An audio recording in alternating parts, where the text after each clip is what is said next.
Hi, Dr. John Torres here on my Doc to Doc series, where every week I talk to a different expert around the world about things pandemic related, about coronavirus, and hopefully get you information that you can use to help you, your family, your loved ones, your community get through this pandemic sooner rather than later. And today, for a very specific reason, we're going to talk about the upcoming Winter Olympics in Beijing, China, because they're upcoming. They're just a few weeks away, and we know COVID is going to be a huge thing, just like it was in Japan when I was there for the Tokyo Olympics covering that.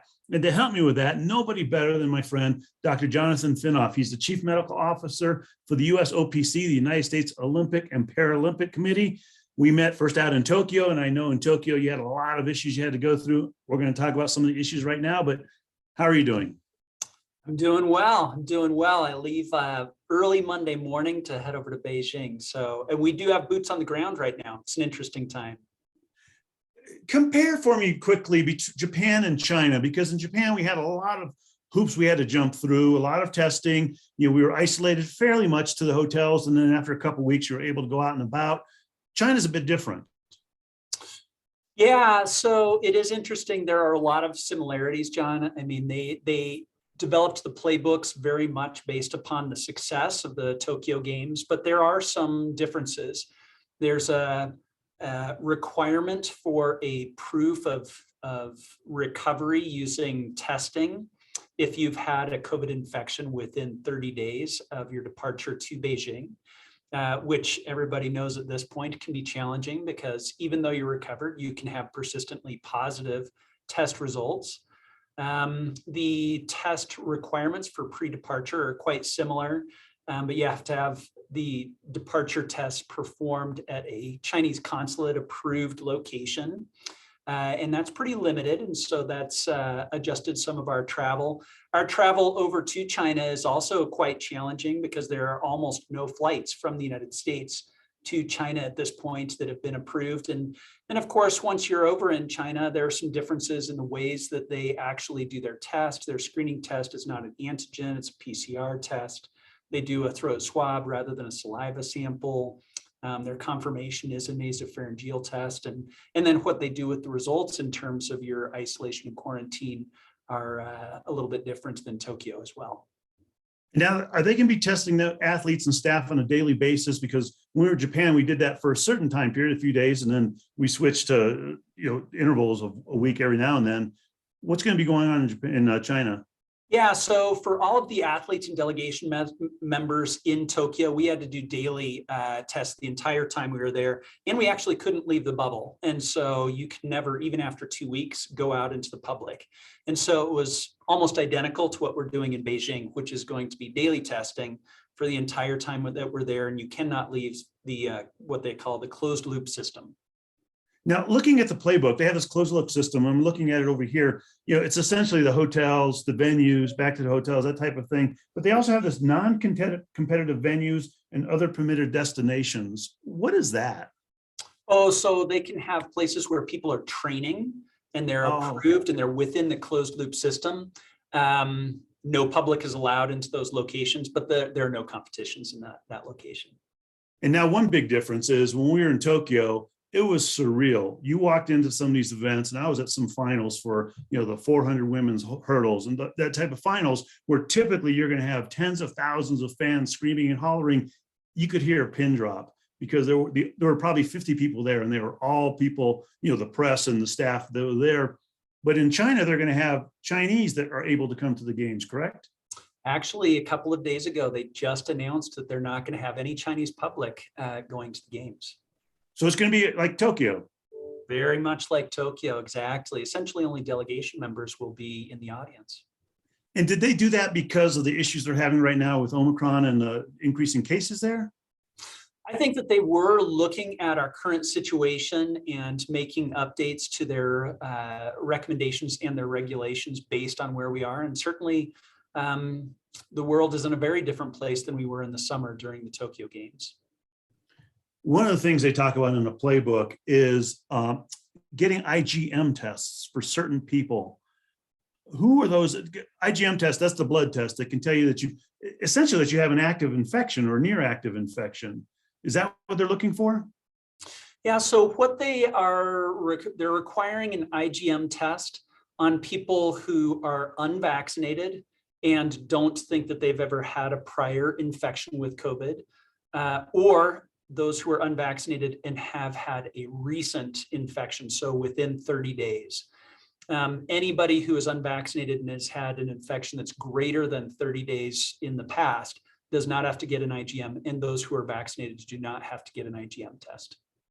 Okay, so they're looking for active or near active infections to see if you still might be contagious, Correct. basically.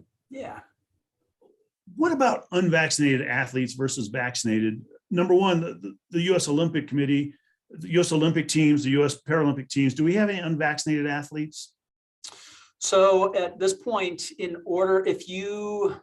don't have a vaccine mandate in China, but if you are not vaccinated and you go over as a delegation member, then you have to do a 21-day mandatory quarantine, which means that you can't leave your hotel room for 21 days. And obviously that's going to have a significant impact on anybody's ability to maintain their fitness, train, and prepare for the games. And it also is at the cost to the delegation. And so at this point, we do not have any athletes who are going to the games that have applied for any type of exemption from this vaccination status. The first time in my lifetime, and your lifetime as well, John, that we had an Olympics during a pandemic were the Tokyo Olympics. What lessons did you learn there? What lessons did the USOPC learn there that they're pushing forward to China? Things that they did great, things that they improved on and needed to change a little bit? Well, the Tokyo Games were incredibly successful, not just in the medal count, but we had very few staff and athletes, both in the Olympics and Paralympics, who actually developed COVID-19. And almost all of those were identified upon entry into the country, as opposed to developing it while they were in the country. So it was more of just a logistical challenge and some of the restrictions, but the actual success of the games were incredible. And so they have taken those same principles and applied them in Beijing, but because of our current situation, having a more contagious variant and a larger percentage of the population in the world currently getting infected on a daily basis, I think that more stringent measures are appropriate to try to keep this as safe as possible and prevent outbreaks from taking people out of the games. And it's interesting because typically you'd have 2 years between the Olympics to prepare for the next Olympics, coming off the summer to prepare for the winter. This time you've had 5 months to prepare.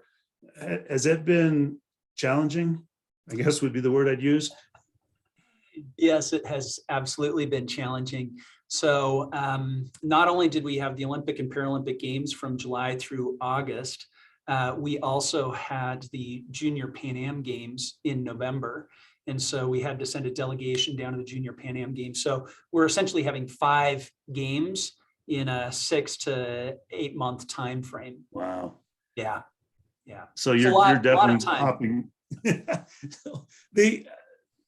it comes to going over there and getting into this closed loop system, which is similar to what we had in Tokyo, I was there for 3 weeks, and after a while, you can tell it's affecting your mental health to a certain extent because you can't get out, you can't do the things. For athletes, that's even a level higher, I would think.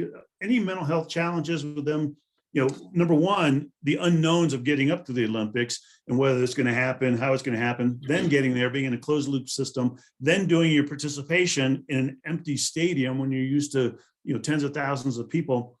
Is that affecting them? And what are you having to do to help that out? Yeah, it's a really interesting question, John. Leading up to the games is probably the most stressful time frame because there are all the logistics of getting over to China. You have the qualifications and still having events get canceled and the risk of getting an infection right now. So all of that is incredibly stressful for the team. But in Tokyo, we found that the vast majority of athletes, once they got to Tokyo, were very, very focused on their events. And actually, a fair number of them commented on the fact that for those who had been to prior Olympics, they were really able to focus. And they didn't have a lot of distractions that were out there. And so they actually felt like the decreased peripheral distractions helped them prepare better for the games. And so it was the lead up to the games that was so stressful. And then actually the games themselves, they did quite well with the situation. Now, of course, There were situations that arose at the games that were very, very challenging. And we have pretty robust mental health services at this point, including sports psychologists, mental health workers, psychologists, and psychiatrists. The IOC has instituted a mental health hotline. We have our own mental health hotline that people can use on the ground. We have apps that people can use to try to improve their well-being and do mindfulness exercises throughout the games. And so I feel like we've done a good job providing them with resources, but it's amazing how not only the games, but just normal things that happen in life occur while you're at the games, with people back home getting sick and other stressful situations. So, but we're ready. Good, excellent. In Tokyo, the other thing is the athletes were restricted in when they could arrive in country. It was, I believe, a week or 5 days before their event. And then after their event, within 48 hours, they had to leave the Olympic Village, not necessarily Japan, but the Olympic Village. Same restrictions or similar restrictions in China? They would like people to come as close to their event as possible and leave as soon as possible afterwards. But we have more logistical challenges with this games because of the limitations in flights. And so people will be there a little bit longer than just a week beforehand. And they don't have a specified time frame similar to what occurred in Tokyo. So you just can't go to the airport and get a flight out of Beijing to LA. That's exactly right. I mean, that is a big challenge. In fact, leaving is going to be almost as challenging as going to the games, because there are so few flights. As people finish their events, getting them on flights home is going to be a real challenge. It would be hard to be in the events and logistics team right now. And you're out there for the Olympics and the Paralympics, correct? I am. That's correct. And so essentially you're going to be in this closed loop system for weeks on end. Yeah. So I leave on Monday and I get back in mid-March. Wow. That's going to be, like I said, we've talked about this in Tokyo. It was tough, 3 weeks, for my case, probably a little longer for yours, but this is going to be, a month and a half. Yeah, it is a long time. It's tough to be away from family for that duration. And normally I would come home in between the games, not for a long time, but maybe about 5 days. But unfortunately, because of those transportation issues and also the testing requirements to get back into Beijing, it just made it logistically impossible for me to come home between the games. Now, we talked about this before with the Summer Olympics, but now with the Winter Olympics, I would think this would be even more of a challenge because their time frame is compressed on when they can train. But trying to train during the pandemic here at home, what kind of pressures were the athletes going through? Yeah, I think that there were actually more challenges with training and competition leading into the Summer Games. Really? So last year, going into the Summer Games, the summer athletes had missed essentially an entire season, an entire summer before the Olympic Games. But the winter athletes had a fairly normal World Cup season last winter. So they trained and competed fairly normally compared to what the summer athletes had done the summer before. And then this World Cup season, there have been some events canceled, but the vast majority of World Cup events have taken place, as well as the Olympic and Paralympic trials. So I think that the Winter Olympic athletes have had a better experience going into the games than the Summer Olympic athletes did.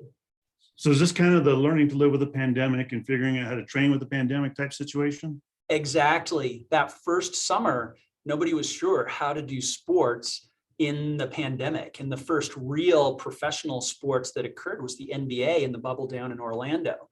But that was after the vast majority of the summer season had already passed. So track and field and all of these other sports, their season was essentially canceled. But then people figured it out more so, and the winter sports were able to do their World Cup season. Just now, before we went on air here, there was some information that came out of Canada. One of their big concerns are with what we call CT thresholds. And for those who don't know, CT thresholds are cycle thresholds that when they do a PCR test, they amplify the genetic material. So they take the genetic material from the swab and they keep multiplying it, amplifying it. And they get to a certain point where they say, if it tests positive, then we know it's positive if we've only gone through so many amplifications. But if we get to too many amplifications, then essentially everything's going to be positive. So we cut it off at a certain point. And in the US, it's typically in the 30 to 35 range where they'll cycle through it 30 to 35 times. For example, NBA uses 35, NFL uses 30, Canada uses 35. Their concern is that China uses 40, which means they go 5 more steps of amplification. You're going to get more positives. Their concern is the athletes who will test negative in Canada, when they step on the ground in China, will test positive there and not be able to participate. Is that an issue here as well? Yeah, it's very interesting that you bring that up. So in the United States, the CDC considers the cycle times or the CT value as an experimental and non-clinical measure. And therefore, the vast majority of labs do not report a CT value. And so we're really unsure what the CT value is for the vast majority of tests that we get in the United States. Now, the NFL and the NBA and some of the other professional leagues contract specifically with a lab and get CT values. But going over into Beijing, all we get is a positive and a negative. And we do not know what our CT value is with that positive or negative test. And therefore, when we arrive in Beijing, we do know that they use a very sensitive measure. And so, yes, absolutely. In Canada, if you test, negative and you have a CT value of 36, if you get over into Beijing, that would be considered a positive test. And so it is absolutely a concern. And where I would say it's probably the biggest concern is somebody who had a recent infection. And as everybody knows at this point, when you recover from an infection, you often have a lot of dead virus still in your body that's getting expelled into your mucus. And so you continue to have positive tests. Well, at some point, you get rid of most of the virus, and in the United States, you start getting negative tests. But what if you're kind of coming down, you have these positive, and then a few negative tests, you're able to meet the requirements of Beijing, you get to Beijing, but because of their higher cycle threshold, you test positive, and then you get stuck right back into isolation, and those who traveled with you get put into quarantine. And so it's absolutely a concern, and we're just going to have to see how things progress from here. So I'm guessing the word is flexibility. Oh my gosh, yes. Yep, absolutely. In Beijing or in Tokyo, the non-COVID concern was the heat and humidity. Any concerns here in China with the location that we're going? And so they do have cold-related measures where they're trying to keep track of people and identify those that are at risk for hypothermia or are developing it so that they can adequately evacuate and treat those individuals. Frostbite is another concern, cold-related injury beyond that's different than hypothermia. It's just more localized and has specific tissue damage, but can be significant. In addition, there are issues with drinking water and some of the infectious diseases associated with that. And so you need to be very careful with it in China in order to try to avoid getting E. coli or, on fresh vegetables and fruit outside of the village. It's always possible that they would have some contamination that would predispose to a hepatitis infection and stuff. And so there are a number of concerns that we have going into it, but we've been really educating people on these are the things you need to be aware of. These are the things you can do to try to protect yourself from getting these different infectious diseases and or cold-related illness. And hopefully we have a lot of success because of our preparations. Knocking on wood for you there. Yeah, excellent. Yeah. Well, John, thank you. And I know this is going to be a wonderful Olympics. It's going to be great to see it again and give everybody a bit of a break from what's going on around us. It'll be fun to watch, and it's always fun to watch the athletes do the various events and how well they do those things. But thank you for keeping them healthy and continuing to keep them healthy through the Olympics. And I'm sure I'll be talking to you, come February when we start hitting the news hot and heavy with what's going on over there. Yeah, well, I look forward to it, John, and thanks very much. It's an honor to be able to work with these amazing athletes, and frankly, the team behind the team is just made up of amazing people that I love working with, and I'm excited for the opportunity. Excellent. Well, thank you very much, and have a wonderful Olympics. Thank you. We'll talk to you soon. Bye.